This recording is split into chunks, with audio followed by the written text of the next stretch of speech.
Sometimes this is easy, sometimes it's bad, and then there's shows like this. Ladies and gentlemen, welcome to the Classic Wrestling Series episode 45, and welcome to Super Showdown 2019. And why am I doing Super Showdown 2019? Well, I just have the feeling to torture myself. Plus, as well, this is fucking god awful, so I wanted to rant about it. So I'm putting this in the Classic Wrestling Series because how classically bad it's going to be sooner or later. Ladies and gentlemen, naturally, it is June 7th, 2019. We are in Jahid, Saudi Arabia at the King Abdullah International Stadium. And just before we carry on, we're just going to talk about the wrestlers that were absent from the event. So, several wrestlers were not authorized or refused to participate at Super Showdown due to it taking place in Saudi Arabia. Naturally, John Cena and Daniel Bryan, both who had previously refused to work at Crown Jewel, naturally wasn't here. The entire female locker room were not here, were not there due to their laws, due to Saudi Arabian laws. So in that way, WWE respected their wishes. But Natalya and Alexa Bliss were at Saudi Arabia. It was confirmed, but the Saudi Arabian government blocked it. Aleister Black also was supposed to be going, but he was not authorized to participate. Sami Zayn, who was supposed to be there, was not going. Didn't go. Kevin Owens as well wasn't there, and also Mustafa Ali donated his salary for Super Showdown to the charity Water, which is a really cool thing. Um, so yeah, this is going to be god awful. I've now upgraded to a mouse, ladies and gentlemen. So if you hear me wheeling and dealing with the mouse, I do apologize. I was not looking forward to this show. I wasn't, and then everything happened. So I'm just going to go through the reception first because this is just going to be one long ass rant. So get a cup of coffee or whatever you drink. So I'm actually using the Wikipedia page, ladies and gentlemen. So let's do this. Wade Keller of Pro Wrestling Torch declared that the event was absolutely nothing worth going out of your way to watch, with no matches even reaching 3 out of 5 stars, attributing this to the heat, which would affect the wrestler's work rate or perhaps general karma. No, I think it's the heat.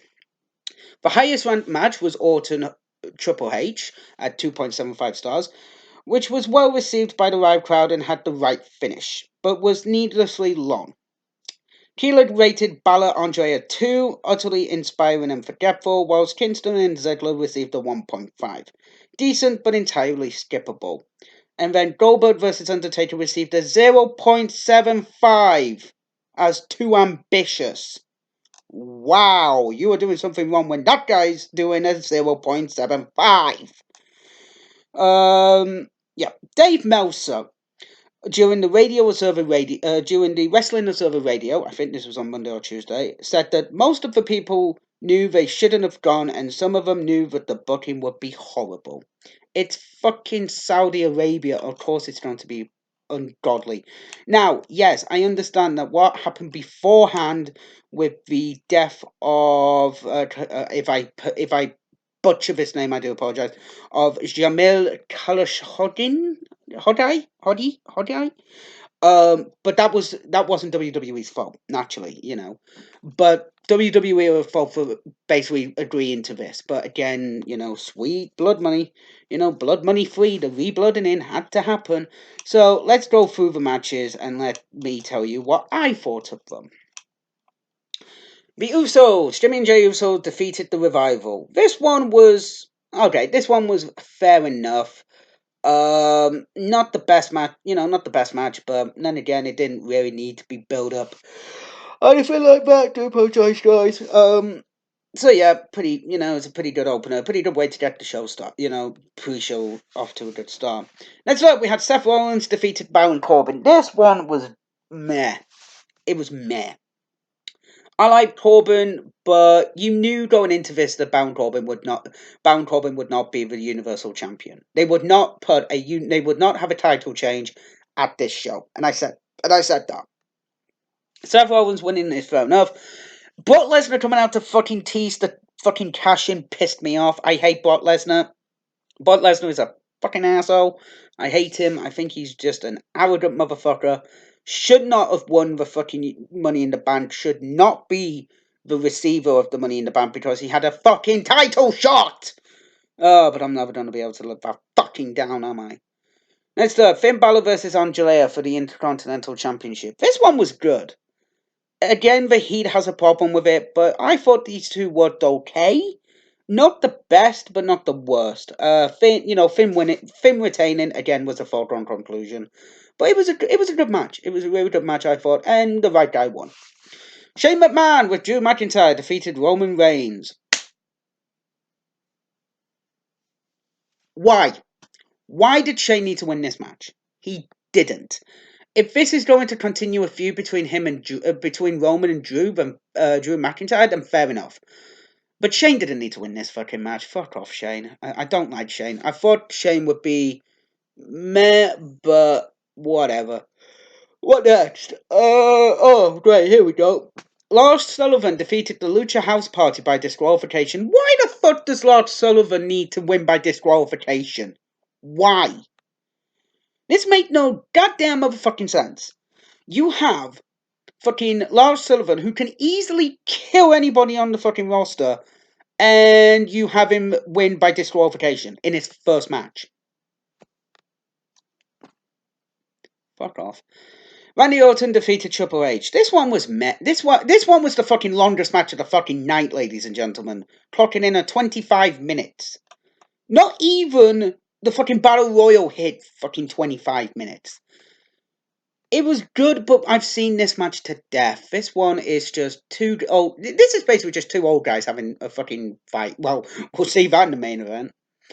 These two have fought each other before. We knew what we were getting. It was going to be a good match, but I'm bored of it. Fuck off. I'm sick and tired of Randy Orton. I'm sick and tired of fucking Hunter. No offense. Next up, Braun Strowman versus Bobby Lashley. Again, I thought this one was decent enough.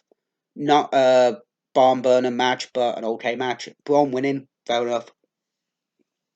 Kofi Kingston defeated Dolph Ziggler. Again, another foregone conclusion. This match didn't even go 11. This didn't even go 10.5 minutes. This one like 10:15. For this one, ladies and gentlemen, I am actually remembering the show because I saw it live, and I'm also using Wikipedia because this is how much this show pissed me off. So yeah, it was god awful. The show. Well, the main event was. This one was okay. I mean, Dolph and Kofi can work really well together, but again, I think it was the heat overall.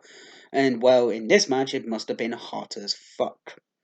Ladies and gentlemen, Monsieur won the 50-man Battle Royal, last eliminating Elias. The rest of them were Akeem, Saratosawa, Ali, Apollo Crews, Bo Dallas, V. Brian Kendrick, Buddy Murphy, Cedric Alexander, Cesaro, Chad Gable, Kurt Hawkins, Curtis Axel, Dash Wilder, Drew Gulak, EC3, Eric Young, Eric Rowan, Heath Ledger, Humbio Carrillo, whoever the hell he is, Ivad, Jay and Jimmy Uso, Jinder Mahal, Carl Anderson, Luke Gallows, Matt Hardy, Mike Canales, Rock No Way Jose, Oni Corone, Otis, Razor, Ricochet, Robert Roode, Rowan, Rusev, Samir Sin, Samoa Joe, Scott Dawson, Shelton Benjamin, Shinsuke Nakamura, Sin Cara. Sin Cara's still with the fucking company? Sunil Sin, The Miz, Titus O'Neil, Tony Nese, Tucker, Xavier Woods, and Zack Ryder. Fuck me! Whew! I need a break after that. Fucking hell. When did Akam and Razor come back? Like, seriously, when did they come back? I didn't even know they were back in the WWE. Authors of Pain. Ivan, I think I don't know who he is. I mean, so Sin Cara again. I thought he genuinely went Edge Night. I thought he was gone. Don't know who Tucker was. Don't really care. Samoa Joe not having a match. Shinsuke Nakamura not having a fucking match. On the card. Actually, no. Yeah, well done, guys. You know, you got into the 51-man battle royal. Well done. You didn't have a fucking match on this piece of shit. You were still there, but I do apologize. And lastly, The worst match of the fucking night by far. Undertaker versus Goldberg. I love Undertaker. I've loved Undertaker since the since the mid to late 90s, early noughties. I like Goldberg. This match sucked. This was awful. I'm going to directly quote the match because I'm not even gonna fucking I can't even fucking put into words. The main event was the first time ever match between The Undertaker and Goldberg. Goldberg started by performing two spears on Undertaker, after which Undertaker did his signature sit-up. Goldberg went for a third spear, but Undertaker moved, causing Goldberg to collide with the ring post, busting his head open. Undertaker hit the Tombstone Piledriver for a near fall. Goldberg hit another spear and attempted a jackhammer for a near fall, landing Undertaker right on his fucking head. No joke. Goldberg then tried for his own tombstone on Undertaker, but both men fell. The last were several botches during the match. Undertaker then performed a chokeslam for the win. This match sucked. I hate to say that. Um, I feel so sad for Undertaker and Goldberg. I mean, Goldberg even went on to Twitter to apologize, and I feel sorry for both men. The only reason they've done this is because of the fucking Saudi Arabian money. And I feel like this is completely disrespectful on both men, to be honest. What did I think of the show overall? I would not recommend this show.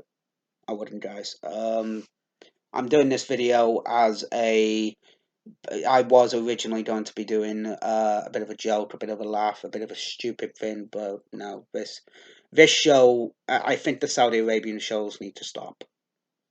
Um, I'm being I'm being deadly serious. Um, but unfortunately, WWE are in with a 10-year deal on this, so they can't just etonate it. They have to follow through with it. So the sooner they get this done, the better. I don't think we're going to see anything good from now on. I think we're just going to see fucking house shows. And to be honest, um, I think that's fair enough. I think the quality dropped. We came off a really big high of Money in the Bank, bar the fucking main event, to come to a crashing low of Saudi Arabia, and yeah, this is one show that I don't recommend watching. Like I say, I watched it live because I'm contractually obligated to do so. I do not recommend this show. I do not even recommend even attempting to watch this show on fucking. I wouldn't even say pirate this show. That's how fucking serious I am. This show is the entire stuff is just it's done. WWE need to finally realize that this is dead in the water. And to be honest, the sooner we get these done, the sooner we get these done, um, yeah, the better. So, ladies and gentlemen, I do apologise. I know it's not an actual classic wrestling series, but this will be classically bad, like I said. It's classically tasteless on Saudi Arabia's part, on the WWE's part. This is just awful. And yeah, I do apologise, guys. I know this is named a classic wrestling series, like I say, but I do apologise. So guys, I hope you enjoyed this episode. I hope you enjoyed the little rant at the beginning. But now I've just had to go and just be honest and just be like, this is tasteless and disrespectful on both men. Undertaker and I hope Undertaker and Goldberg are fine. I think they are now. But yeah, these shows need to stop. So guys, thank you very much, and I will see you next week for the next classic wrestling series episode. Bye guys.